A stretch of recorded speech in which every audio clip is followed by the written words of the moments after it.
نماز باید که یک آرامش دل باشد، نماز باید که یک ملایمی داشته باشد، یک خشوع داشته باشد، یک ترس داشته باشد، یک لذت داشته باشد. امروز برادرای ما و شما بعضی هاش تیزتر نماز میخوانند که تا که رفته تیزتر به قضای حاجت کنند.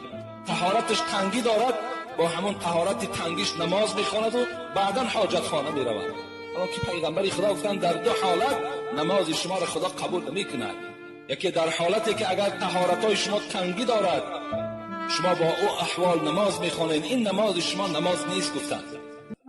دوم در حالتی که وقتی نماز باقی هست و در پیش شما طعام میارند و شکم به شما گرسنه هست، شما با این گرسنگی شکم اگر نماز خوانید نماز نمیشود. شما اول از طعام استفاده برین، دیگر توجه شما در داخلی نماز به سوی طعام نباشد، این حالت شما نماز خوانید.